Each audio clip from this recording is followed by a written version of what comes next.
I'm Youngmann. I'm a Colorado watercolorist. I've been painting watercolors for over 50 years. I have a master's degree in drawing. I primarily paint plein air, which means I go out on location during the warm months of the summer, but in the last 18 months I've been doing more studio work, so that's what's happening at this point. I've done a lot of truck paintings or vehicle paintings over the years, and I can't afford to restore old trucks and cars, so I paint them, which my wife appreciates because we don't have all those parts and stuff laying around. So one of the things that with doing the paintings of the truck is after a while you want to do something to change them up. So the painting that's in the show at Foothills is called Fractured Memories. And what I was trying to do was to try to take the realistic image of the painting and push it a little bit more abstract. So it has a kind of an abstract feel to it, even though it's kind of shattered, I guess is the best term. When I was in high school, I took all the art classes that you could get. I went to Arvada West High School, so I took all the art classes that you could get at that time, and I went away to college and become a potter at the University of Northern Colorado. And when I got there was 57 other kids that wanted to become potters too. And my dad's, who was an art student himself, said, maybe you ought to think about teaching it so you have something to fall back on. So I went into the teaching part of it. And doing that, you need to know about drawing and painting and all the other aspects of art. So that's kind of how I got into the watercolor. And my high school art teacher at that time was a watercolorist, Dave Passarelli. So I started doing a lot more watercolor.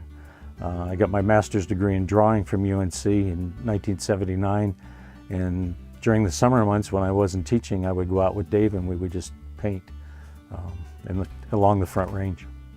My father was a photographer for over 75 years. I kind of have this innate thing that I can see the composition before I put it down on the paper. So as I'm traveling around the Front Range or driving, and my wife will testify to this, there's lots of times we have to go back around the block because I saw a painting, and a lot of times when I would go out to paint, I would see the painting before I put it down on the paper. And the ironic thing is I didn't teach a whole lot of watercolor when I was teaching. I taught drawing for 25 years at Golden High School, so my primary thing was to teach drawing, and when I would come home at night, I would paint, or during the summer months, I would do watercolor on location. I taught for 30 years. I retired from teaching, and now I'm an artist full-time. I still teach periodically. I recently was in charge of the large show at the Arvada Center. I put on the Western Federation of Watercolor show with a team of artists of 11. I'm often asked, if I could only have one media, what media would I take? And even though I'm a watercolorist, I say, well, I would take a wooden pencil. If that's they're going to take away everything except one, what would it be? I would stick with a wooden pencil, just because I love the feel of pencil on the paper, same way as I love the color. But I always start from a drawing, a pretty well-developed drawing, before I add the color to it. I use thin layers of watercolor and build up the color.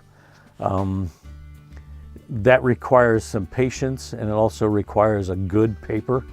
The piece of paper I'm working right now is not the most advantageous for it, but a heavy paper will accept a lot of water, and so you can put lots and lots of layers of color on it.